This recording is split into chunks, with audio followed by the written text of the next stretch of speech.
Hey guys, I want to do a quick video on 5 steps to building a profitable coaching business. So I want to share the 5 steps that I basically had to master and really get clarity on before I was able to actually see some consistent income coming into my business. These 5 steps will be the foundation of your business and your coaching business and getting you the clarity that you need and the mindset and the confidence that you need in order for you to really put your message out there, to be visible, to make your marketing efforts easier, and to really just begin bringing in those clients and really enjoying the work that you do. I think that's an important piece. So I'm going to share these quick tips because I do have kids home today and I don't want to take up your time. Okay, step number 1 is to know what you want. So one of the important pieces of your business is you being able to build it around you.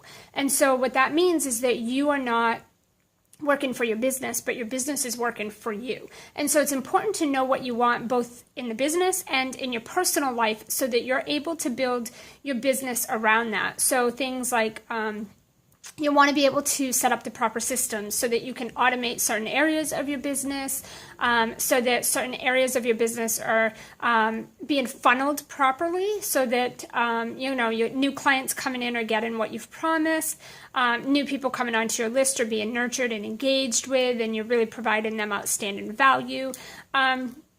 So you'll want to be able to set your systems up, your team or your support, your programs and things like that. You're going to want to be able to set those things up to support what you want your business to look like, right? So here's an example.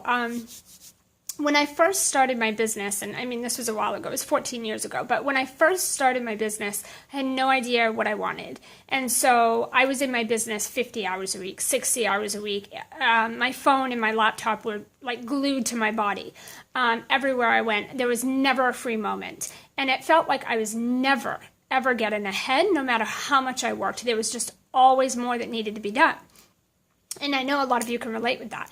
And so as I started working with my coach, we had to get certain systems in place to automate some things. We had to look at my business model, my programs, what I was offering, and how those were set up. And so one of the very first things that we did was we set up some automated funnels for my emails. We set up some systems. I got some part-time VAs to come on and help me.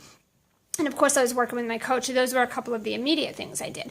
But one of the other things, too, that you want to consider is how much time do you want to be working in your business, right? Because I'm not a single mom now, but I was at the time. And I didn't have a spare moment to be with my child. I was just constantly working. So now, fast forward to today, I have 2 children, right? We have a home, we have a dog, we have other obligations, we have travel that we want to do, we have other things we want to do, right? So in order for me to be able to have an and life, meaning I can have my business and I can have a life, I had to set my business up to support that, right? So one of the things we did was look at, well, how much do you want to be working in your business? And I was very adamant, no more than 20 hours a week. And so we had to set the business up to support that. And although I couldn't work only 20 hours a week right in the beginning, and I had to hustle a little bit to get it to that point, I was setting things up along the way to support me stepping out of the business a little bit more, and doing more of the things that I wanted to be doing while the business was working for me. So that is step number 1, is to know what you want, because when you know what you want in the business and you know what you want in your personal life, then you can start to set up the proper systems and team that you need in place to support that. So take a look at what you want in your personal life. Do you want to travel? Do you want to be able to homeschool your children if you're a mom? Do you want to be able, how much income do you want to come in every month, and how much time do you want to put in to earn that? Do you want a new wardrobe? Maybe you want to go get a photo shoot done. Maybe you want to rebrand your website, whatever that may be personally, and then take a look at the business side of things. Step number 2 is the belief system. So the first thing you have to do is believe that the things you want are available to you. So if you do not if you're not fully confident in your worth, in your value, and the way that you can help people, the transformation you can help them have, you need to get a coach and you need to work through that. It's going to be a really important piece, because if you don't believe in what you're trying to do and the way that you can help people, then nobody else is going to believe it either, believe that or not. And so it's going to be really important that you believe that the things that you want and what you desire is available for you. It's possible for you. That's going to be a really, really important step, because no matter what you do in your business, if you don't believe that you can do it or that it's available for you, you'll never get it. You won't receive it, right? So again, know what you want and set expectations that you believe in, right? So you don't want to lie to yourself, but you want to believe in yourself. Step number 3 is to get intimate with your money. Take a look at what's going on with your money. How is money flowing in? How is money flowing out? What are you doing with that money? How are you giving back?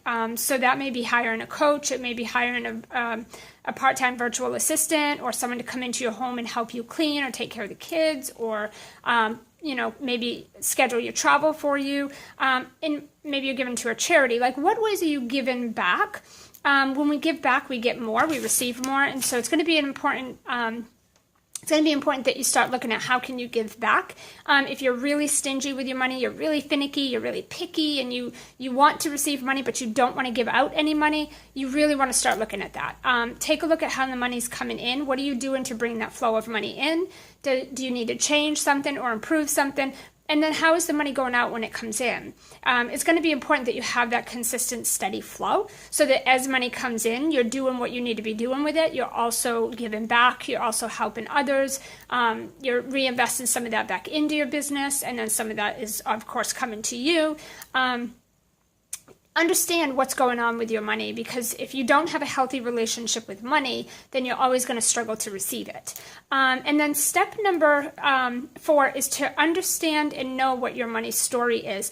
I came from severe poverty, and I share my story virally now and very openly, but growing up in poverty and on food stamps and on welfare and in subsidized housing, I have a lot of money stories, right? So I had to work through those things, and I had to really believe for myself that just because that was an experience I had, or because that's what my family went through, or because that's what I heard growing up, does not mean at all that that is what's meant for me today, or that that's all that's available for me.